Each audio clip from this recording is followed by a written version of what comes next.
Welcome to the most must-hear wrestling podcast in history. Welcome to 3 Count Review. I'm your host, KO, aka The Cleaner, and I'm here today to talk about Wrestlemania 36 Night 2. If you missed my Night 1 reaction/review video podcast, go back. You can watch it on the YouTube channel. I mean, I don't face film right now. There's no actual video. It's just the podcast audio, but the podcast audio is also out there. In the future, please let me know in the comments of that video or on Twitter at 3Count Review if you'd like me to do videos. I have a camera.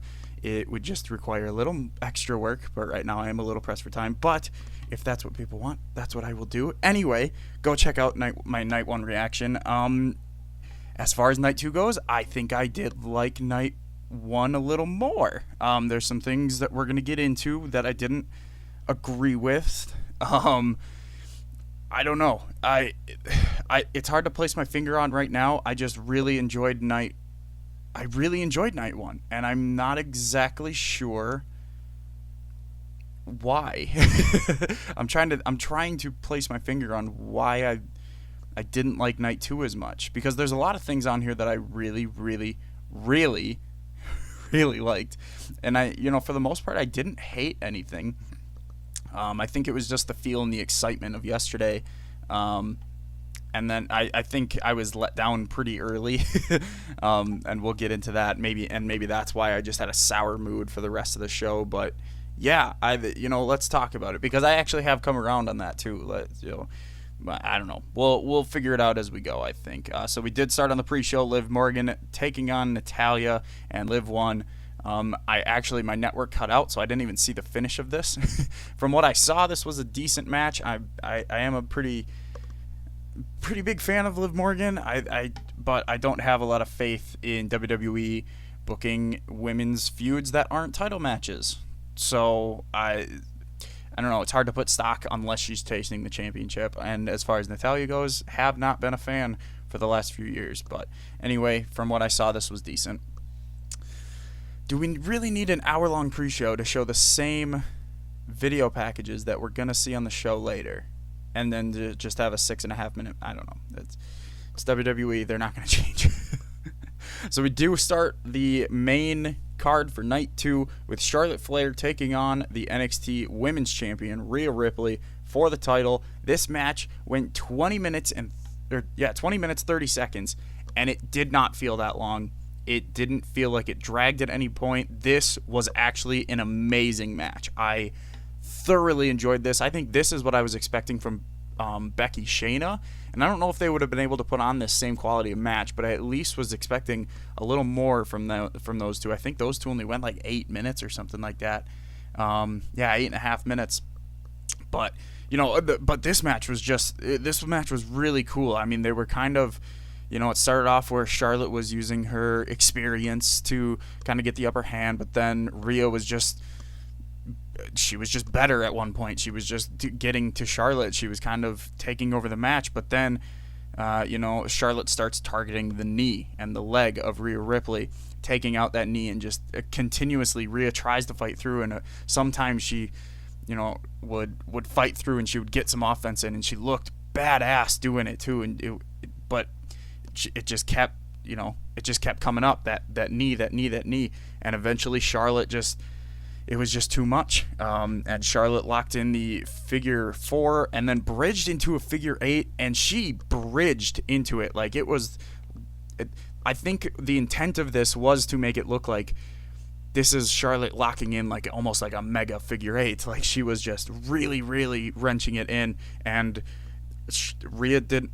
I might have been saying Rhea right there. Charlotte locking in the figure 8, and Rhea, she didn't tap right away. She was trying to fight out. She was trying to fight her way out, but she just couldn't, and she tapped out. And it was actually a really good tap out too. It wasn't like Naomi later, where Naomi just kind of slowly taps out. It was kind of like a double tap, like get me out of this, like on her legs. It was really good. Rhea Ripley is now So Charlotte Flair is the new NXT Women's Champion. Right away, I was pretty disappointed in this finish. I was really hoping that Rhea would overcome, and Charlotte would put over Rhea. Rhea would become, just this mega star, and I just beat Charlotte Flair and all this stuff. But now I'm kind of looking at it like I'm trying to be positive through these times. I'm trying to keep a positive head, an optimistic head. I'm looking at it. Charlotte Flair is now the NXT Women's Champion. She is now going to be on Wednesday nights. And that, well, I mean, in Vince's mind, that's going to boost up ratings, which is good, for the war, but whatever. But now Charlotte, looking at it like this, Charlotte now gets to go on NXT every Wednesday, and now she gets to have these dream matches. She can have another face-off with Bianca, although we'll get to Bianca in a little bit. But we got Io Shirai, we got Candice LeRae, we have all these so many of these women on NXT. Like that roster is so incredibly deep. Tegan Nox, Dakota Kai. There's so many of these women that Charlotte can now have dream matches with and kind of build up that women's division even more. And can you imagine who finally beats Charlotte? How big of a star they're going to feel like? And Rhea, I think, can now go to the main roster, and she can potentially be the one who takes on Becky. I don't know where they're going to put her, but now that Becky has retained against Shayna, I think that feud will continue, and maybe they're building to Ronda Rousey. But if they're not, Rhea's a good option, and even then, I think Rhea would be a good option anywhere else. So I'm really looking forward to what they do with both of these girls, because they are two of the best in the business right now. I think Rhea has really come a long way, just in the past, 6 months since she debuted on NXT. Like, God, she has just been incredible. So I'm, again, keeping a positive head. Then we had Aleister Black versus Bobby Lashley. Way too long. I said in my predictions that this needed to go under a minute, preferably 30 seconds. It went 7.5 minutes.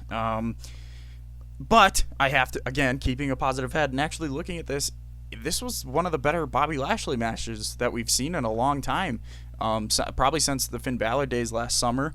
And, they both look good. It was just Bobby beating him up. And towards the end of the match, Bobby lifted up Aleister Black for the Dominator. Lana got up in the apron and said, No, Bobby, hit him with the spear instead.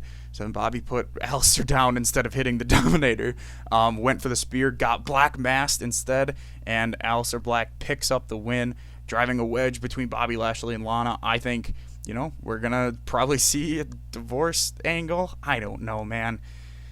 It'll be interesting, but yeah, I'm just glad to see Aleister get the win. I really want eventually to build up Aleister Black to be champion of some sort. Aleister deserves some type of belt. I think he deserves a world championship, but maybe that's Mania next year.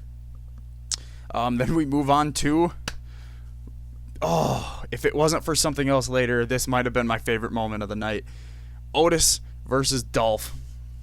Otis came out alone, no Tucky. Dolph came out with Sonya, and at one point, Sonya started distracting the ref.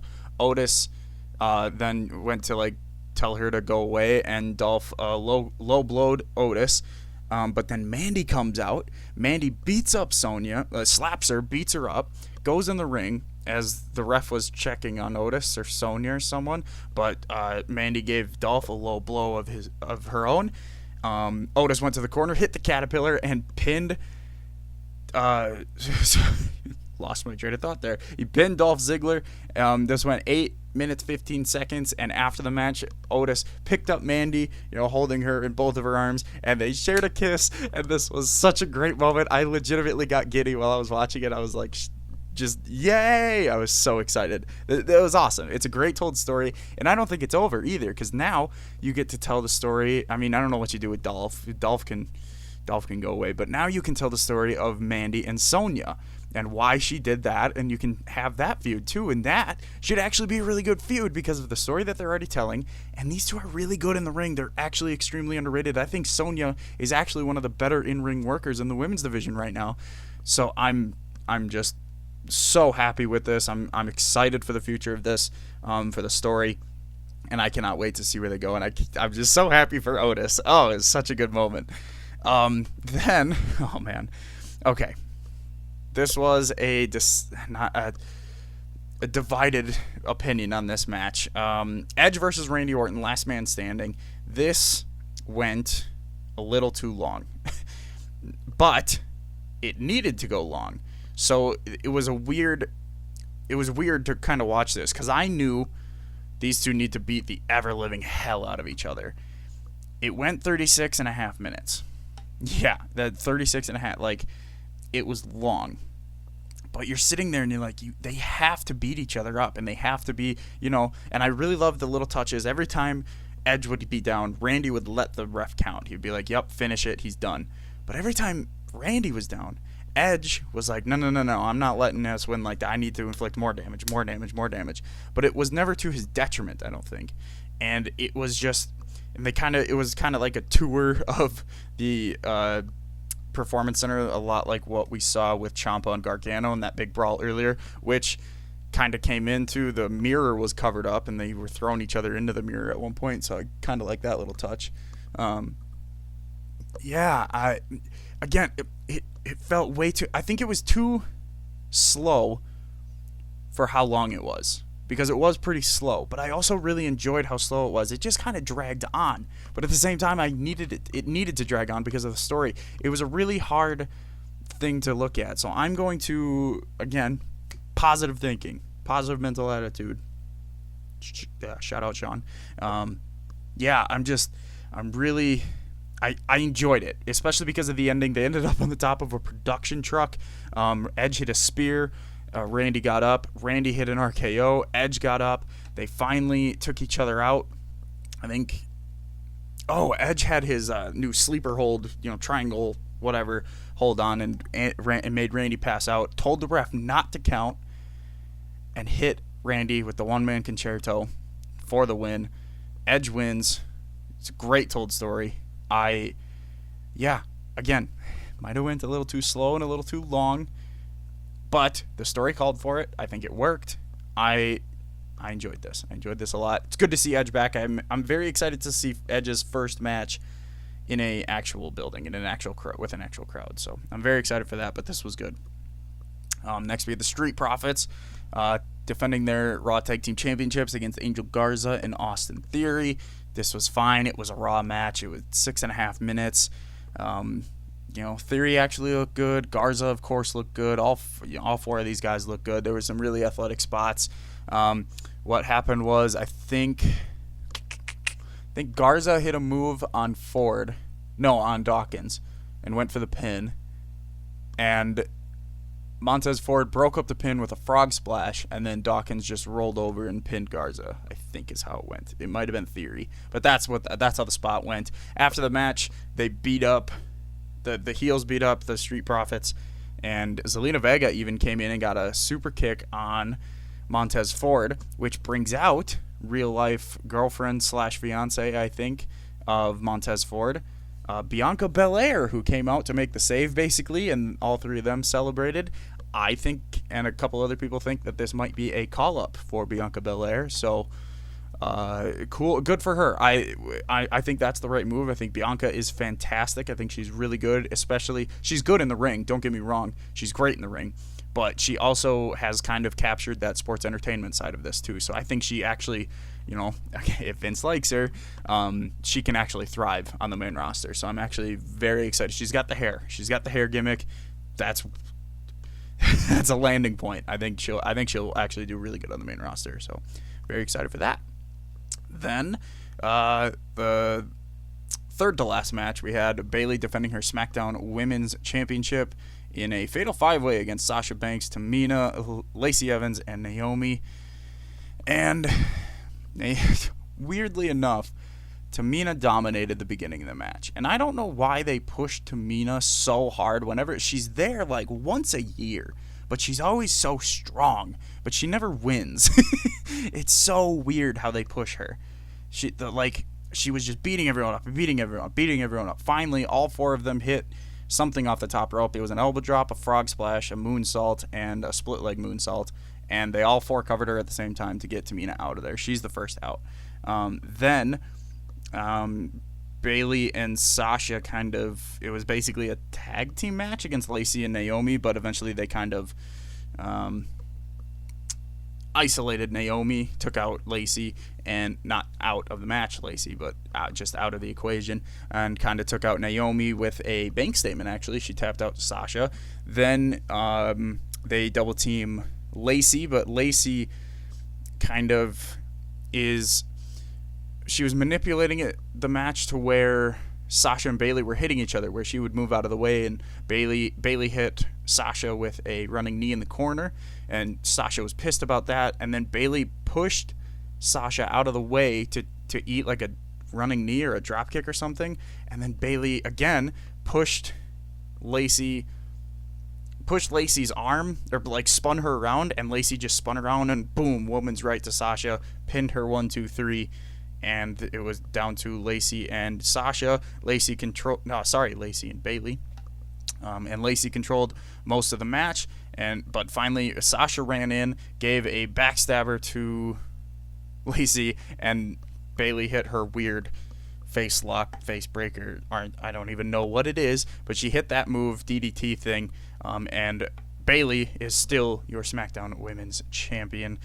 And yeah, Bayley was kind of scared of Sasha, thinking, oh, is she going to turn on me because of what happened in the match? But Sasha, with a big grin on her face the entire time, was just, here's your title, Bayley, and let Bayley have the moment, basically. And yeah, I think this did what it needed to do. I don't think they needed to do a heel turn here. I think you can have a bigger moment, again, in front of a crowd. I think it's really smart to save that for when they do have a crowd. Again, we don't know when that's going to be, but I think that's smart to save it for that time. Now,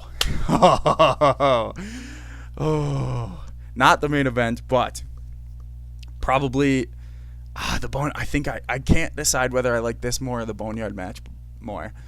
I'm going to watch them both again in a couple days, and I'll let you know on the First Round KO podcast. But, oh my God, we got John Cena taking on The Fiend Bray Wyatt in a Firefly Funhouse match. And I'm going to go through this very quickly. Go and watch this match. If you have not, what are you doing listening? But go watch this match, because it is a masterpiece. It is just phenomenal. There was only one thing that I wish they would have added in there, but I don't even care. It doesn't matter. I think it would have added to it. It doesn't take away that it wasn't in there. But yeah, it was. John Cena came out for a normal entrance. He started to say, welcome to Wrestlemania, but then it just kind of cut in, and all of a sudden Firefly Funhouse appeared, and Bray, was there. He said some stuff. He walked out the door, which I don't think we've seen him come in, but we've never seen him leave, and I think that's important here. But he left. All of a sudden, Cena appeared in the Firefly Funhouse, and Rambling Rabbit was like, he went through the door. He walked through the door, and Bray cuts the it's so good. I'm trying to remember it. I apologize if I miss some stuff, but again, you should just go watch this. He starts cutting the Angle promo where John Cena debuts. Cena actually comes out in the prototype attire that he was wearing with the fist. The Smackdown fist is back. Oh, I'm so glad they dug that up. And he comes out and they cut the same promos, but then when John Cena says ruthless aggression, he throws the punch, but Bray, I actually hit my hand on my bed. Bray ducks it, and he goes, man, I can't believe that you thought that was going to work. And he was just like, he kept saying that he was making Cena fight himself, and he kept taking Cena. He said this was Cena's biggest failure, was his debut, because he lost. And it's just so many levels to this. And then you cut to a Saturday night main event where it was the Muscle Man dance, Bray Wyatt cutting a promo and bringing in Johnny, I want to say Thunder Meat or something.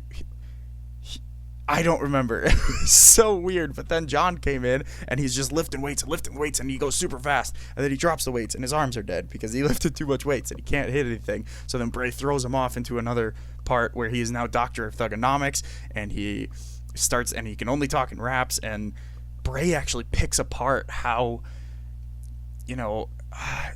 negative the character is, and he just picks on people's weaknesses, and he just hides his own insecurities, and it was so interesting. And then I'm forgetting some of the transitions, but all of a sudden then it was WCW Nitro, and Bray was Bischoff cutting a promo, and he introduced John Cena, and NWO John Cena comes out. And he comes out playing air guitar in the belt, and it's Cena's like, it's showing, like, it's flashing through his head, Hollywood Hogan, and how bad it was and whatever. And so Cena snaps out of it and starts beating up Bray.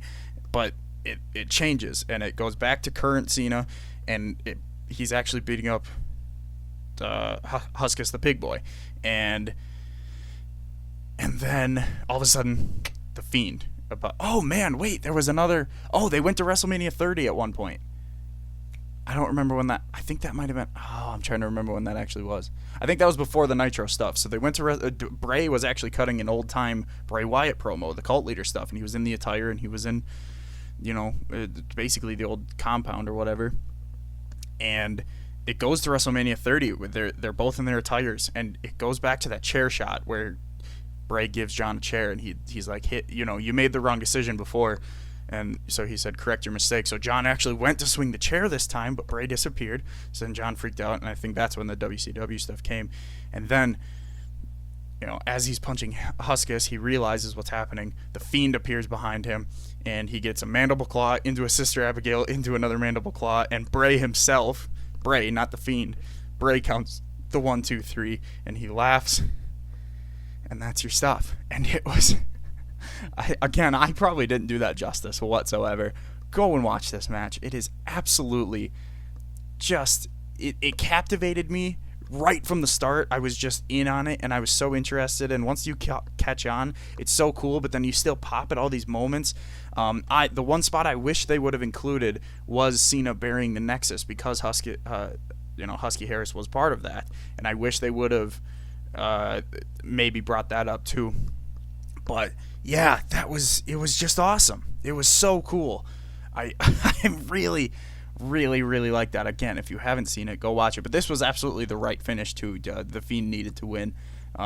Bray needed that win over John Cena. That was awesome. I'm gonna have to watch them both back again, and I will, trust me. But I don't know which one I liked more, the Fiend or the Firefly Funhouse match or the Boneyard match. But they were both amazing. Highlights of WrestleMania, easily both of them.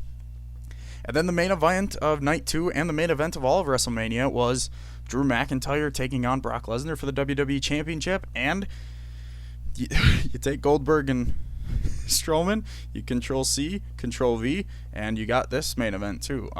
Which hard to I don't know. I can't complain about it because this was actually a lot better. There was a quick Claymore at the beginning and a kick out from Brock. 2 German suplexes to Drew, and then I think maybe they were I'm trying to remember. I don't know. 2 Germans, 3 F5s. Drew kicked out of each one, and then 3 more Claymores at the end. And those 3 Claymores took out Brock Lesnar, and Drew McIntyre is your new WWE champion. Thank you, Anna Blampier, for that joke. Drew McIntyre is your new WWE champion, and that's absolutely the right move. Went 4.5 minutes, so twice as long as Strowman Goldberg. It was twice as good, in my opinion. This was absolutely the right call. I think it shows the lack of faith in the Firefly Funhouse match that it didn't go on last, just because aesthetically, I realize that it's the main event of Mania, so I totally understand and I get why they put that match last. I'm not complaining about that at all. Just aesthetically, what they did last night with the Boneyard match, having all the other regular matches and then the Boneyard match, I really liked that, and just the pacing of this show. But again, totally get why this is actually the main event. So yeah, that was Night 2. Again, if you missed my Night 1 review, go back and listen to that podcast, or check it out on YouTube at 3 Count Review on YouTube. And yeah, please subscribe either to the YouTube channel or to the podcast on iTunes, Spotify, or wherever else you get your podcast from. And I am going to try to be doing weekly episodes, just kind of highlighting what happens in the wrestling world that week. And I'm going to keep them short episodes. They won't be the 2-hour episodes that we were doing before. They'll be less than an hour. How about that? But yeah, that was WrestleMania Night 2. Let me know what you thought, not of just Night 2, but of all WrestleMania. Please let me know what you thought at 3 Count Review on Twitter. Yeah, thank you all for listening, and I will see you later this week, actually, for the first weekly highlights, I guess we're going to call. I'm not sure. I'll figure out something, but I'll see you later this week. Thank you all for listening. Sitting on the dock, and I'ma reel it in. Begging, please, don't make me feel this again. Things are getting eerie like the lake that's down in Michigan. Had a good year, kinda tired, where the Michelin. At the finish line, go get the checkered flag. Take a couple more shots, that's extended mag. I don't mean to brag, you smell this in the bag. I pull up